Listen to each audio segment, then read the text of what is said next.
You know what's funny, man? My friend who like has nothing to do with fighting. We're sitting, we're having coffee, we're talking about because he's coming to the fight. He's a fan of me, but like he doesn't train or anything. But he's like, dude, you should tweet Connor right now. About you should tweet Connor. I'm telling you, like he might respond because the whole Khabib thing and this and that. Connor like staying in the limelight. So I was like, you know what? Why not? Like, let me throw it out there and see what happens. And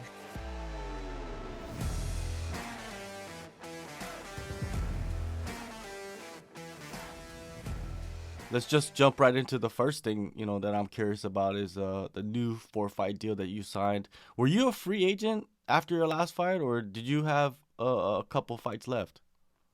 no, so after my last fight, I had one fight left on my deal. So usually, you have the option to fight out the deal or they kind of renegotiate with you after that third fight. So I took the new deal, I'm happy with it.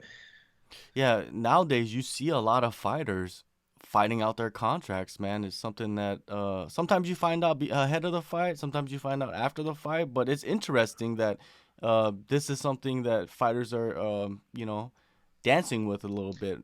Did you ever dance with that in the past? I have in my mind, I never really did it, actually fought it out, but I do talk to my manager about that, kind of see what's the smartest move and everything. And, he seems to always tell me to opt out and take this new deal because, for longevity reasons. But, for me personally, I want to stay in the UFC. It's just that you never really figure out, what your worth could be if you don't get other offers and take the best offer and see, maybe if the UFC matches that offer or if they let you go.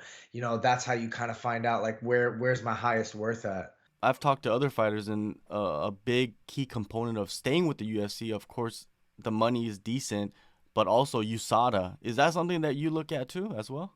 I didn't really ever think of it like that, but that's a good point. If I really, sat down and thought about all the elements of it, I do think it's good to have USADA on our side as UFC fighters. But at the same token, I'm honest with the whole situation. I think people can still find loopholes in the system and figure out a way to cheat if they really wanted to. I'm sure that's happening. So all in all, if you're gonna be a cheater, you're gonna figure out a way to do it, and either you're gonna get caught and take the fine or the suspension, or you're gonna get away with a bunch of wins or a bunch of fights where nobody ever finds out. Yeah, definitely. I'm guaranteeing there's somebody out there. It's Yeah. sports, man. Sports is all about finding the loopholes in everything, right? Yeah, and you know what, man, with the science, it's always ahead of the testing. Yeah. That's what I hear. So I'm sure there's doctors and scientists out there that are willing to help, a high level athlete and try to figure out a way, to get past that system. For sure. And, we spoke a couple weeks back. You're planning on returning in April. This fight is in the first week of March. It's less than a 2-month turnaround. Did they just make an offer that you couldn't refuse? Yeah, it was pretty crazy because I was kind of going into like relax mode. Now I always stay, meaning like eating food, just kind of enjoying my life, but I never get too crazy. I was like still training and I got back in the gym and I was doing my normal routine, just not, heavy intensity or like heavy sparring or anything like that. But as soon as, my manager called me, told me, hey, like, what do you think? March 5th, it's a good name. We were kind of still figuring out if we were gonna negotiate for my new deal and how that was gonna go. So it was all kind of happening at once. I always wonder, like, is that like on purpose from the UFC or is that just how it works? I don't know, but it gives you a little bit of negotiation space and leverage to it to say, hey, I'm willing to take this fight, short notice, but I want this and whatever it is, and this, we want this to be my new deal. I figure, man, I'm healthy. I'm not banged up right now. The Nurmagomedov name is big, whether he's Khabib's cousin, so that's a good thing for he has a big following in Russia, I'm sure. So for me, it's a bigger opportunity than just like any fight. Any messages from the Russian fan base? Because, man, Oh they God. go hard. Yeah, yeah, yeah. They go off. I've been getting messages left and right from these guys, and they like to chime in on stuff and different things that you say. So it's fun. Half the time, it is what it is, man. The fans are like that. They love you one day, they hate you the next. But I'm used to it at this point. The last guy was supposed to fight Saeed. He was from Uzbekistan, I believe, and they were already coming at me. So I was kind of got prepped for this before this fight got booked. Are you kind of, I don't know if you want to say like jealous, but it seems like outside of the US, the fan base is more hardcore for their countrymen compared to like the US fighters. Am I right?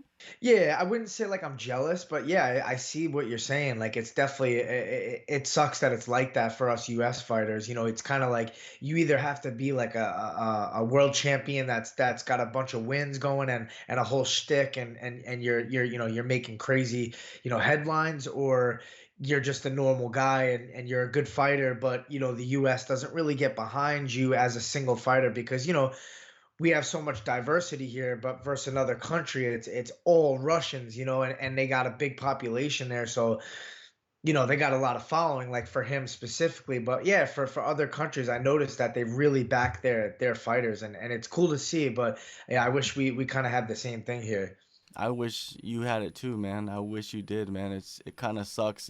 From me looking from the outside in, it sucks for a lot of the US fighters that they don't have that big push from, cuz there's a lot of fan base in the US, man. Like it's probably the largest fan base for MMA in the world. Russia does have a big fan base, but still, the US is pretty hardcore.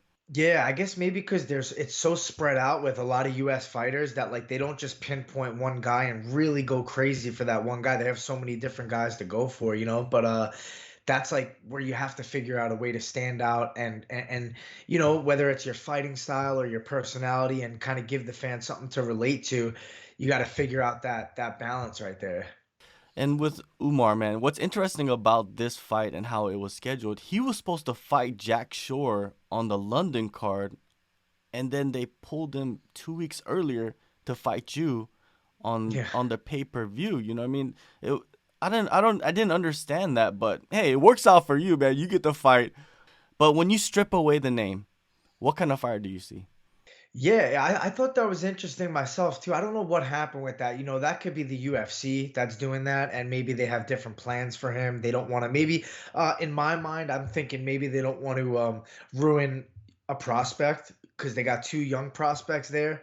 And in this fight, it's a little different because I'm a seasoned veteran versus a prospect. I think the UFC likes to kind of do that a little bit more. Makes more sense for them business wise. So, but for me, without the name, you know, I don't really see the same thing from these other Russian fighters that I do with him. Yes, he does seem to like to grapple and shoot takedowns and time those shots and stay tight with his grappling, but he seems to me to be primarily more of like a kickboxer with that karate stance and kind of throw that check mark kick a lot. He does switch stances and stuff, and but he's sharp. He's not the most aggressive guy on the feet, but he knows what he likes to do. He has long legs. He uses those legs to keep you outside. And then when he sees you coming in and he kind of feels like he's getting pressured, that's when he'll look for those takedowns and really tries to take your back and work position more than anything else. He does have some submissions, but he seems to want to just get position, not a really heavy ground and pound type of guy. But man, I mean, these guys are, everyone's good in the UFC. To me, it's just another fight against another good guy that's undefeated, which motivates me. That's a big motivation for me. And also, knowing Khabib is across the cage in his corner, that's another like motivation. That's pretty cool that if I could beat this guy, his cousin in front of him, that's pretty awesome. We saw him in the corner of Islam Mamadev versus Benson Henderson. Did you catch that fight? Like Khabib was like praying in the corner because No. Benson almost submitted him in like I believe the No, first but yeah, round. yeah, no, I didn't see that. But Khabib, he gets like spiritual out there, and even when his guys win, it seems like he's very like humble about it. But I've always respected Khabib about that. But I don't know if you saw my tweet, but I put it out there. I'm gonna try to get Connor in my corner, man. Let's stir the pot a little bit here. For real, man. I love it. I love. Where did that idea come from? Is it your idea or someone come up to you and say, "Hey, man, maybe you should get Connor in your corner"? You know what's funny, man? My friend who like has nothing to do with fighting. We're having coffee. We're talking about because he's coming to the fight. He's a fan of me, but like he doesn't train or anything. But he's like, dude, You should tweet Connor right now about you should tweet Connor. I'm telling you, like he might respond because the whole Khabib thing and this and that. Connor like staying in the limelight. So I was like, you know what? Why not? Like, let me throw it out there and see what happens. And it kind of went somewhat viral. Like, it started getting out there. Like, a couple media outlets covered it, and then a lot of hype got behind it. And I think, you know what, man, I'm having fun while I'm doing this. Like, none of this is real personal. Like, this is just me having fun and trying to do what I said before, give the fans something to get excited about and connect with. Yeah, definitely. And Connor just tweeted out, "I'm horny" during last weekend's event for just no reason, and that just got out there, and people are speculating about is he on drugs or what's wrong with him or who's he talking about? Is he talking about Poirier's wife? It's like, man, the dude draws attention, man, and this is a smart move by you, man. Have you heard anything back from them? No, I haven't, but yeah, like he does funny stuff like that and random stuff, and it catches a lot of attention. So for me, why not shoot my shot and see if I can get some attention going? This only builds these fights more, like fights like this where like we're not like two big name guys. I mean, he has a good name because the Nurmagomedov name is already, cemented in history, but we're two fighters that are not really big superstars, and sometimes you got to do stuff like this and kind of stir the pot and build a little bit of hype behind these fights so that people do get excited about them. They start talking about them, and then the UFC sees that, and that's good business moves to me. So that's what I was looking to do with that. Yeah, and the UFC, when they do see that, they do kind of jump on the bandwagon and kind of push it a little bit more for you, which, could happen. We still have a few weeks left until the fight, so, we'll see what happens with this situation. Going back to Umar, you talked about his kickboxing, and there's another bantamweight, another Nurmagomedov in the bantamweight division, Saeed. Do you see some similarities in their style? I haven't watched enough of Saeed. I did see his last fight, very impressive against Stamen. Put him away quick, and he looked dangerous. Like the way Saeed was striking early on in that fight, he looked like a more dangerous striker to me than Umar. Now, granted, they must train together, and I'm sure he works some of those skills with him. But every fight's different. Stamen's a different fighter than me, so everything's gonna look different. I like to bring heavy pressure in there. I think that's something that's gonna be a good thing for me in this fight. And yeah, they both seem to like to kick, but I think Saeed is more of a spinning type of wild. He'll put some wild strikes out there. Umar seems a little more calculated about what he's doing, stays a little bit safer. So I see some differences too. Yeah, you like to pressure a lot, and I feel like that pressure is gonna make him revert to his wrestling or the clinch a lot. I mean, do you plan on being in the clinch a lot in this fight? Probably.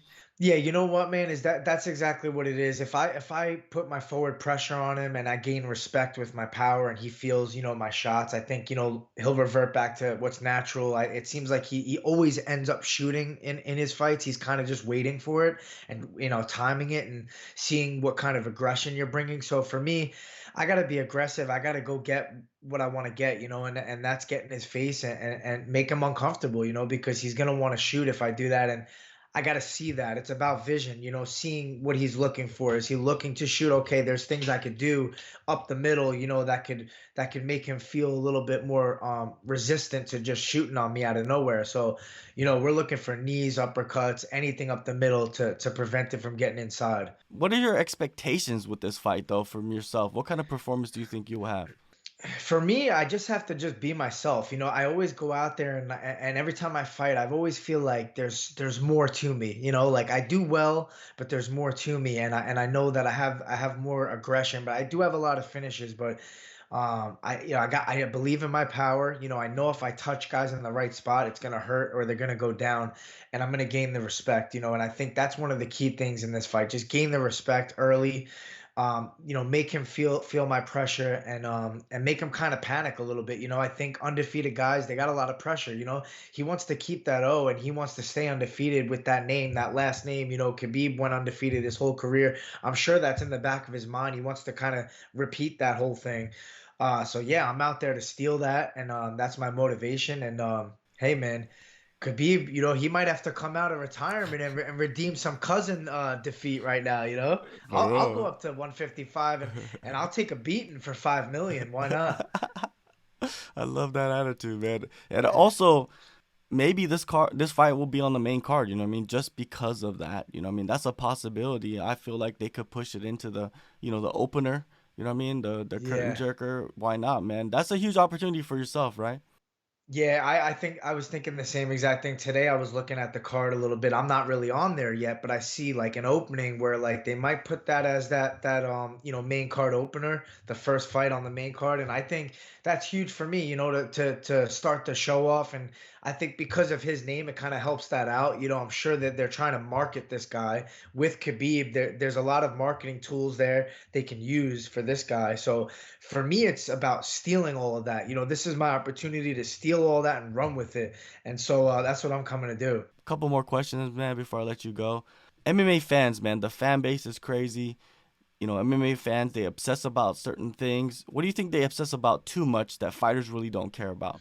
Um, I think honestly, like when we say things or like we put out a tweet and stuff like that, I think the fans are taking it way too serious and really trying to like pry into things, and they kind of come up with their own like guesstimate of like what you're thinking and what you mean. And I think they just get crazy with that, man. I put out that Connor thing, and like for me, it's completely having fun.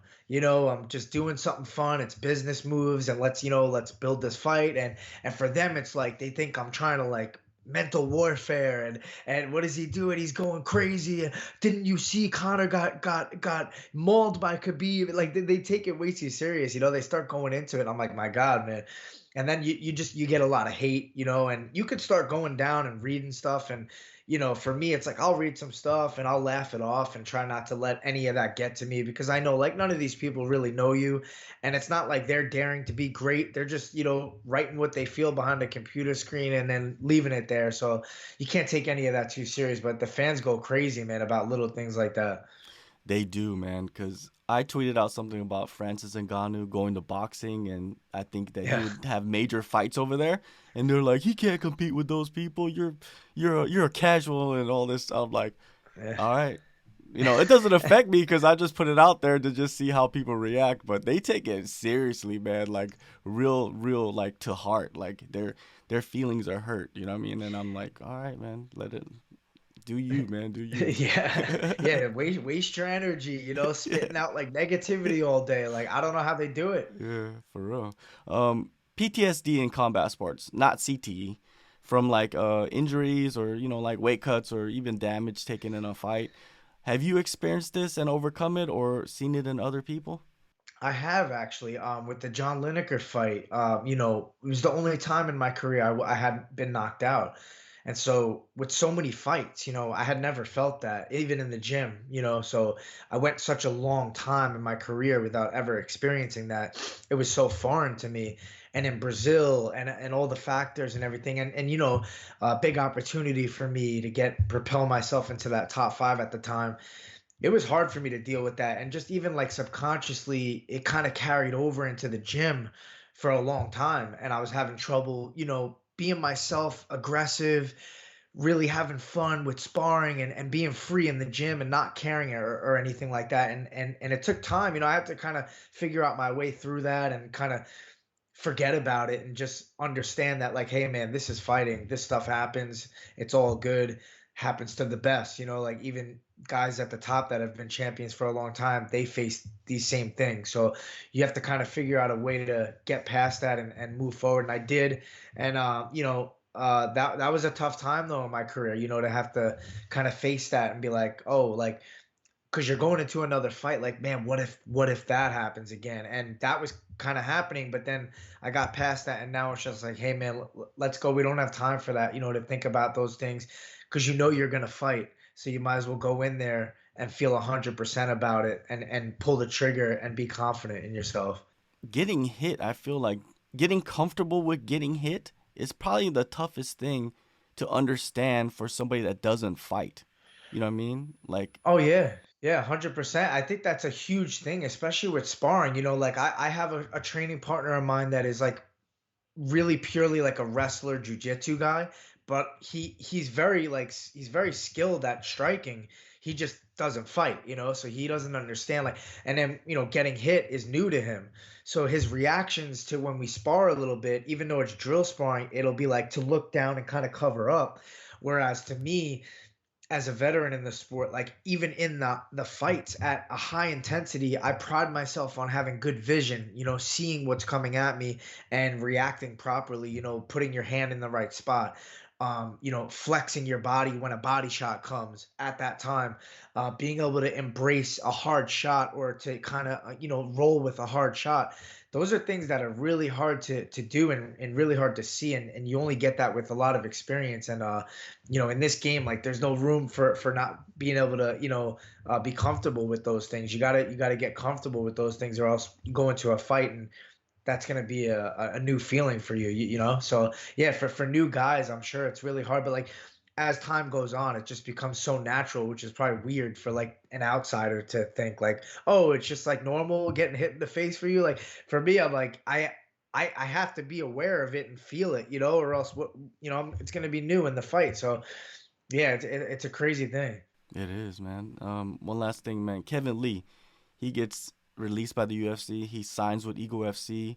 He's being paid in crypto. What is your take on cryptocurrency, and would you ever like to be paid in crypto, like with your fight purse or anything like that? I don't know too much about it. Like I have crypto myself. Like I have like Bitcoin just, in case, it goes up, investment wise, but like I don't know enough about the future and why it's going to take over or why not. And, I think people that are like real like crypto fiends are like they think the dollar is going to lose its value pretty much in the future, which I don't know about all that stuff, but I'm sure it's possible, and then the Bitcoin holders are going to be happy about that when and if that happens. So, if you have enough cash and you have enough, to utilize, then why not go and diversify, what you have and make sure that you're secure in case something does happen. That's great, man. That's great to hear. March 5th, man, UFC 272 pay-per-view. Brian, it's good to see you back so quick. Yeah, man, huge opportunity. Good luck on the rest of the camp and the fight, man. Boom. Thank you. Appreciate it.